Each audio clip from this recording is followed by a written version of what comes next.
આદિપુરની સરકારી hospital રામબાગમાં case paper કઢાવવા માટે લાંબા સમય સુધી લોકોને લાઇનમાં ઊભું રહેવું પડે છે અને હેરાનગતિનો સામનો કરવો પડે છે। આ સમસ્યામાંથી છુટકારા માટે QR કોડ સ્કેન કરીને ટોકન નંબર જનરેટ થાય છે અને તે હોસ્પિટલની કેસ બારી ઉપર બતાવવાની સાથે જ દર્દીને કેસ પેપર આપવા માટેની આખી સિસ્ટમ કાર્યરત કરવામાં આવી છે, જેના વિશે આજરોજ રામબાગ સરકારી હોસ્પિટલ ઇન્ચાર્જ અધિક્ષક ડૉક્ટર હરીશ મટાણીએ મીડિયા સમક્ષ માહિતી આપતા જણાવ્યું। નમસ્કાર, હું ડૉક્ટર હરીશ મટાણી, ઇન્ચાર્જ અધિક્ષક સરકારી હોસ્પિટલ ગાંધીધામ।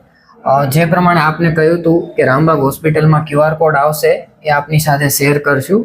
એ આજે આપની સાથે શેર કરતાં અમે આનંદની લાગણી અનુભવીએ છીએ। તબક્કાવાર ગુજરાતમાં હોસ્પિટલોમાં લાઇનમાં ઊભું ન રહેવું પડે કેસ કઢાવવા, એના માટે દરેક હોસ્પિટલનો એક QR કોડ આપવામાં આવેલો છે। તે પ્રમાણે આપણી રામબાગ હોસ્પિટલનો પણ હવે QR કોડ આવી ગયેલો છે। એના માટે આપને શું કરવાનું રહેશે? સૌપ્રથમ તો આપની પાસે એના માટે આભા નંબર હોવો જરૂરી છે। એકદમ સરળ છે, મોબાઈલ નંબર અથવા આધાર નંબર ઉપરથી આપ આપનો આભા નંબર મેળવી શકો છો ઓનલાઈન સ્માર્ટફોન ઉપર। ત્યારબાદ આભા એપ આપ ડાઉનલોડ કરી લેશો।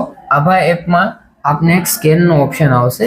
એ સ્કેનના ઓપ્શનમાં જે અમારી હોસ્પિટલનો QR કોડ છે એ આપે સ્કેન કરવાનો રહેશે। એ આપ સ્કેન કરશો માટે આપને એ ટોકન નંબર મળશે। એ ટોકન નંબર 60 મિનિટ માટે માન્ય રહેશે।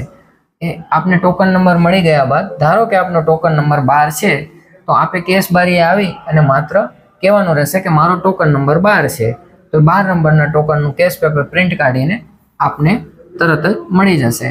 આનો મેઇન ઉદ્દેશ્ય સ્કીપ ધ ક્યુ એટલે લાઇનમાં ન ઊભા રહો કેસ પેપર કઢાવવા માટે એ છે। એટલે આપ સૌ જાહેર જનતાને અપીલ છે કે આનો બહોળા પ્રમાણમાં આપ, હાલ ગરમીની સિઝન પણ છે, તો ઘરે બેઠા આપ પોતાનો ટોકન નંબર મેળવી લો અને આ સરકારની જે સરસ સુવિધા છે એનો આપ સૌ લાભ લો। અને જો કોઈ પણ આપને આમાં તકલીફ પડતી હોય તો કેસ બારીના કોઈ પણ ઓપરેટરનો આપ સંપર્ક કરી શકો છો। એ આપને શીખવાડશે, આપને એ કેવી રીતે કરવું એનું માર્ગદર્શન આપશે।